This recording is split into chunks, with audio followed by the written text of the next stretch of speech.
Merci d'avoir choisi Canal Congo Télévision pour vous informer. La délégation des chefs religieux a défilé ce mercredi chez le président de l'Assemblée nationale, Christophe Mbosoko Diampouanga, les premiers à être reçus. Les délégués de la SENCO et l'ECC, rien n'a filtré de leurs entretiens.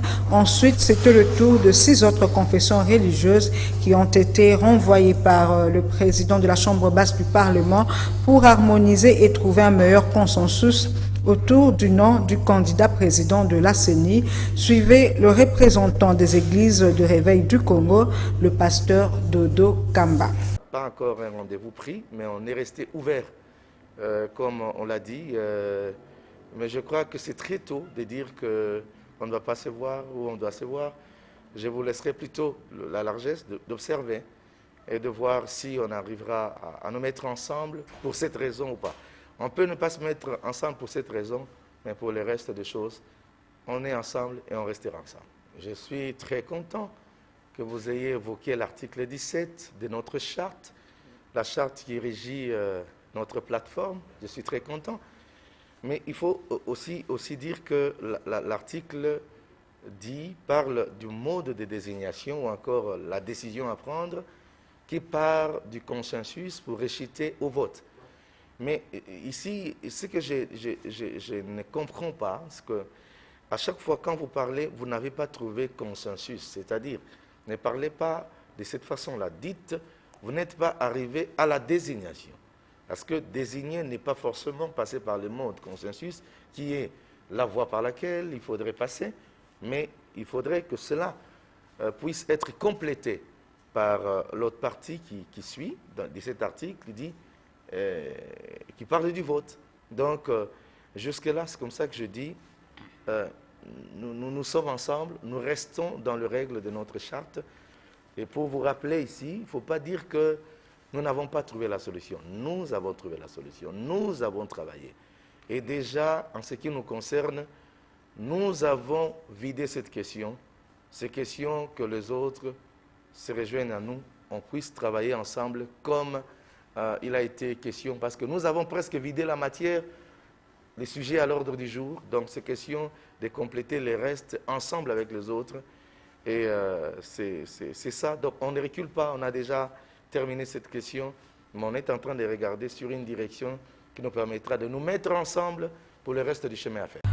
Interrogé au sujet de la cacophonie qui entache le processus de désignation du candidat président de la centrale électorale au niveau des confessions religieuses, Jérôme Bonso, coordonnateur de la ligne élite, d'indiquer que les chefs des confessions religieuses ont une fois de plus offert un spectacle de mésentente et il faudrait faire un effort pour capitaliser les 800 jours qui restent, faute de quoi on risque de faciliter le glissement. Il est joint au téléphone par Dadi Louindamo. Ça fait tout d'abord question d'une déception dans les chefs de confession religieuse, des pères spirituels à qui on avait confié, on a vraiment investi la confiance d'offrir encore un énième spectacle de désolution, de mésentente et de se trouver dans l'impossibilité de trouver un consensus. Et quant à la lui-même des candidats présidents de la CENI par les chefs de confession religieuse, il faut tout d'abord apprécier ces transparents. Parce que tous les candidats étaient présentés, il y a eu des débats, il y a eu des défenses de candidat par candidat, mais le problème s'est résolu à quel niveau? C'est au niveau des confessions religieuses. Parce qu'elle-même, confession religieuse, avait des faits communiqués selon lesquels la confession religieuse doit enregistrer des candidats et faire le premier triage. Et de là, chacune des confessions devait amener 3 candidats au secrétaire technique de confession religieuse. Et c'est de là on va montrer à la plénière des chefs de confession. Mais en faisant cela, certaines confessions religieuses oublient que l'organisation des élections, c'est une affaire de technicité, de l'expertise et de l'expérience. Il faudrait aligner des candidats rompus en matière électorale. Mais en confession religieuse, certaines d'entre elles, ils ont amené des personnes n'ayant pas le remplissement des critériums en oubliant que ce sont des élections, ce n'est pas la musique, la danse, ce n'est pas l'évangile ou la Bible. Et c'est de là où il y a eu cette élection. Le candidat auquel certaines confessions religieuses comptaient, lors du débat, on a vu que tel monsieur, tel candidat n'avait rien à voir avec les élections. Quel monsieur est incapable même de se défendre? Pourquoi on leur a posé la question au candidat, si vous étiez capable d'organiser des élections, la CENI, par où commencer, comment vous allez vous y prendre? Ils ont commencé à bégayer. Et on ne pouvait pas les retenir. On les a éliminés. Ah non, non. On devait consensus n'a pas eu lieu, on passe au vote. Mais le candidat qui était resté pour passer au vote, on s'est montré que les deux confesseurs religieux se sont retirés. Et les six sont allés faire le vote ailleurs, conformément à leur charte qui régit les chefs de confession religieuse. Toujours au sujet du processus de désignation du nouveau président de la centrale électorale, la question continue à défrayer la chronique. Joseph Kinzo, coordonnateur du collectif d'action de la société civile Casque, estime qu'il faudrait accélérer le dit processus et pour le faire, il faudrait dépolitiser la commission électorale nationale indépendante avec des animateurs totalement indépendants. On l'écoute au micro de Bob Nzamba. Pour avoir une CENI indépendante et citoyenne, il faut des animateurs totalement indépendants, d'autant plus que certains politiques qui ont eu à piloter cette institution d'appui à la démocratie ont été mis en cause. C'est ce qu'estime en tout cas Joseph Kinzo, coordonnateur du collectif d'association de la société civile Casque. Il devrait y avoir un consensus. Ils se disent hommes de Dieu et nous croyons à leur intégrité morale. Alors s'ils se mettent en doute eux-mêmes, je pense que ça pose problème maintenant au niveau de la population qui estime que ce sont les sages du pays et ce sont les pères spirituels. Et si entre eux ne savent pas s'entendre, c'est la religion au Congo qui est finalement mise en cause. Et avoir l'historique des élections dans ce pays après la rébellion de l'AFDEL et Sun City, on a mis en place la CENI. Normalement, ailleurs, sur d'autres cieux, c'est le ministère de l'Intérieur qui organise les élections. Et si on s'est dit de mettre en place une institution indépendante, une institution citoyenne pour nous organiser les élections, alors, dans ce cas-là, il faut qu'on soit souple. On doit saisir cette opportunité et choisir des acteurs attitrés au sein de la société civile.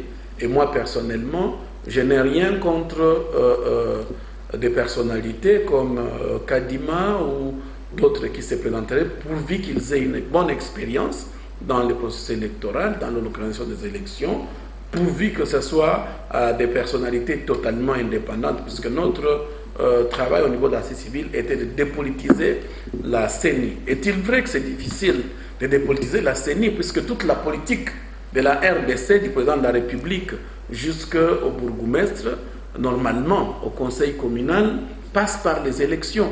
Les cas Malonda et les cas d'aujourd'hui sont différents. Pour nous, il fallait d'abord qu'il y ait la loi organique avant de désigner le président de la CENI. Malheureusement, ces mêmes confessions religieuses nous ont mis dans une certaine confusion. Ils ont commencé par organiser l'élection du président de la CENI avant qu'il y ait un soubassement, qui sont les textes. Parlons à présent de cette réunion des gouvernements des pays forestiers pour des actions concertées en faveur du climat. Eve Bazaïba, vice-premier ministre congolais en charge de l'environnement et développement durable, qui a pris part à cette réunion organisée à Park Plaza Hotel à Londres, plaide en faveur de la protection des écosystèmes. Autre détail avec Michel Koyapa et Maxime Makabou dans ce reportage. Outre qu'elle assure la subsistance de milliards de personnes à travers le monde, les forêts et les terres agricoles jouent un rôle central dans les défis climatiques et constituent la source de bon nombre de solutions dont l'humanité a besoin. L'agriculture, la foresterie et le changement d'affectation des terres sont aujourd'hui à l'origine de 23% des émissions de gaz à effet de serre au niveau mondial. Il est en effet démontré qu'en modifiant et en améliorant la façon de gérer les forêts et les autres terres, celles-ci pourraient fournir jusqu'à 30% des réductions d'émissions nécessaires pour limiter la hausse de la température mondiale à 1,5 degré Celsius. Par ailleurs, les écosystèmes participe aux efforts d'adaptation au changement climatique en assurant et en régulant l'approvisionnement en eau et en protégeant les communautés locales contre les inondations, les tempêtes et les érosions, tandis que les communautés locales et les petits exploitants agricoles nécessitent un soutien spécifique pour s'adapter au changement climatique. Dans le cadre justement de la COP26 et du sommet d'ouverture des dirigeants mondiaux, la présidence britannique de la COP26 a réuni le 27 juillet 2021 à Park Plaza Hotel à Londres en Grande-Bretagne les gouvernements des pays forestiers dont la RDC, l'Argentine, la Bolivie, le Brésil, le Canada, la Colombie, le Costa Rica, l'Équateur, le Gabon, le Pakistan, l'Indonésie, le Pérou, la Russie et la Papouasie-Nouvelle-Guinée. C'est là en vue de rehausser les ambitions en matière de gestion des forêts et d'affectation des terres de manière bénéfique pour les climats, les populations, le développement économique et la biodiversité. Pas sans autorisation. Il y a des cérémonies. On ne jette rien de saleté dans ces rivières. Donc il y a un minimum respect voué à la nature. C'est seulement question de renforcer cette dévotion avec les données scientifiques, techniques pour dire vous aviez raison de ne pas couper ces arbres parce que justement c'est l'arbre qui nous donne l'oxygène pour lequel nous respirons.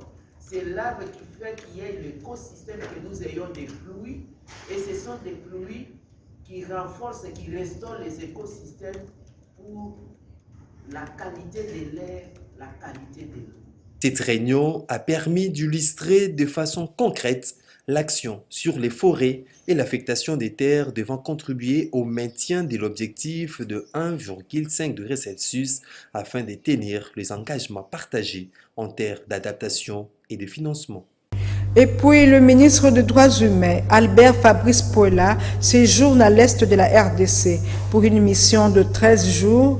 Objectif, organiser des ateliers de renforcement des capacités des militaires, policiers et agents de sécurité sur les droits de l'homme et le droit international humanitaire en période d'état de siège et visiter les conditions carcérales des détenus de Goma, Bunia et Bukavu.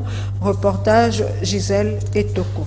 C'est le 26 juillet 2021 que le ministre des Droits humains, accompagné d'une forte délégation, est arrivé à Goma, accueilli par le vice-gouverneur qui l'a conduit au gouvernorat où il a eu un petit échange avec le colonel auditeur supérieur de l'armée.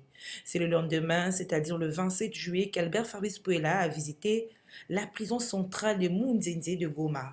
Prévue pour 150 personnes, cette prison héberge 2455 pensionnaires, dont 912 condamnés définitivement, parmi eux 15 femmes. Ici, il y a un problème d'alimentation. Les prisonniers mangent haricots et maïs tous les jours. Le directeur de la prison s'est plaint de ne pas avoir comme prévu les frais trimestriels de la gestion de la prison. On y trouve aussi le manque de dispositifs sanitaires médicaux.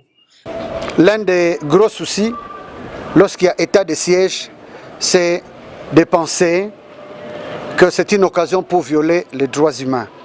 Voilà pourquoi nous avons été dépêchés.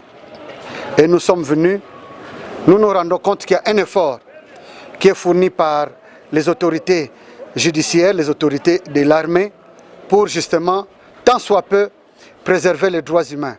Mais ils sont des hommes. La perfection n'est pas de ce monde, comme vous savez. Il y a des efforts à fournir en ce qui concerne la prise en charge des pensionnaires de prison, puisque, comme la Constitution le dit, l'administration pénitentiaire relève du pouvoir central et du pouvoir provincial, concurremment. Mais nous avons posé des questions, on a appris qu'au niveau de la province, on a pratiquement oublié nos compatriotes. Ils sont nombreux. Pour une prison prévue pour 300 personnes, il y a plus de 2400. La prison de Munzenze a une capacité d'accueil de 300 personnes grâce à la construction de... Les 2 bâtiments de la prison de Munzenze ont été construits en 2006 et 2012. Les agents de la société Transco poursuivent avec leur mouvement de grève. Ces derniers sont allés plus loin en dégonflant les pneus des bus Transco stationnés à l'entrepôt de cette société située à la 17e rue Limété afin d'empêcher le déplacement de ces bus, cela malgré les assurances leur données par le ministre des tutelles Chéribin Okende. C'est un constat établi par Dadi Luindamo et Papin Zombo. Situation confuse à l'entrepôt de bus Transco à 17e rue Limété, où les agents de cette société des transports en commun en colère ont observé ce mercredi 28 juillet un arrêt de travail. Ainsi, ont-ils dégonflé les pneus de bus stationnés dans l'entrepôt, et cela malgré les assurances du ministre des tutelles Chéribin Okende qui leur avait promis de trouver des solutions à leurs revendications lors de son dernier passage au siège de cette société congolaise de transport. La salle 8 ans de transport n'a bénéficié n'a rien. N'a rien. Société mon côté, mon salaire, à des femmes, mon salaire des arrêtés. Il y a qui n'a pas comme système, il y a un peu de sa prime. Tant moninga zalaki moninga kei ameli bisombo. Ma prime n'y ce que ça fait 20 mois. Après ça salaire après ça raté. Oh, je voulais biso bando yeo. Et ça salaire est plutôt plutôt. Compte good. Examen d'état. Examen d'état. Nous sommes commercial, nous sommes littéraire, nous sommes en biochimie, nous sommes en technique. Après ça biso 80 000 valeur à $40. Avant tout le salaire. Après ça biso bon on a biso barrière de salaire na ba prime na ba congé. Ah ça toi bon na présidence après ça bon. To mokonza mboka asali makasi asombeli biso ba outillage 440 bis nouveau bis Volvo marque Volvo. Banda biso banda si lelo to futa marate. Lelo nde toza boye toza na barrière ya makasi. Na bimiso ngo mipepe pona nini